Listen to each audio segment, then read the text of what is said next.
Hello, our project is He Said, She Said, comparing gender classification in various contexts. One of the most persistent problems plaguing society today is the continued existence of gender biases. As the tools and available data for natural language processing continue to grow, there has been a considerable amount of interest in studying gender biases through words. The majority of work thus far has focused on one area in isolation, such as classifying gender in movie scripts, but we are interested in the comparison across multiple areas with the ultimate goal of building a general gender classifier for all text documents.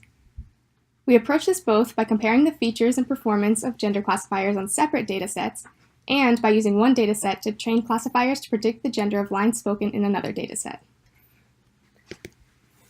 In order to approach this problem, we ask the following questions. What underlying traits determine gendered text classification, especially in comparison with findings from prior work? Are there features that appear across multiple datasets? And finally, using these features, can we build a general gender text classifier? In our project, we analyzed the performance of our classifier on 4 different datasets. The first is a movie dialogue corpus, which contains about 200,000 conversation exchanges from 617 movies. We also used the switchboard telephone conversations dataset, which features about 2,400 phone conversations on varying topics between strangers from the United States. Further, we looked at 2 datasets featuring online text, including a Twitter dataset with 20,000 tweets and a blog post dataset, which has about 680,000 posts. We use an equal number of lines for men and women per topic or movie for each dataset in order to avoid biases in our classifier. For our model, we use 3 different types of common classifiers to measure our performance on gender classification: naive Bayes, logistic regression, and stochastic gradient descent. We also employ 2 different types of architectures to help measure performance. We first trained and tested on each dataset individually, and the table on the right illustrates the highest achieved precision, recall, and F1 scores for each dataset. We then trained each of our classifiers on one dataset and tested on another separate dataset to measure how features and weights transferred. We discovered that across the board, no matter which classifier we used, the performance did not improve, and in some cases, significantly decreased.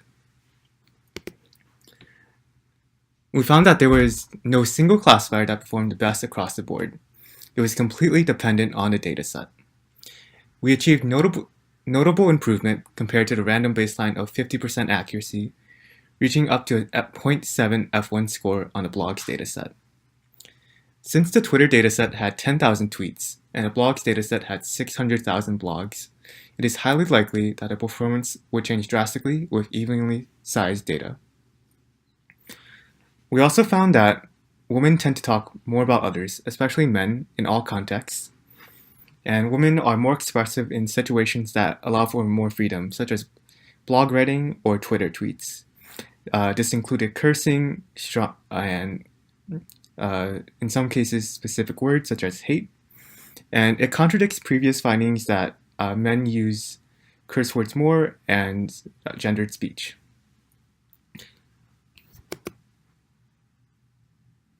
In conclusion, we found that widely different contexts for words led to a high difficulty in creating a general gender text classifier. In the future, we would also like to examine a dataset of authentic conversations between friends, not strangers like in the switchboard dataset, to measure any possible differences. And finally, given the differences between words in each context, it would be interesting to generate word embeddings and compare and contrast the corresponding vectors to see any differences.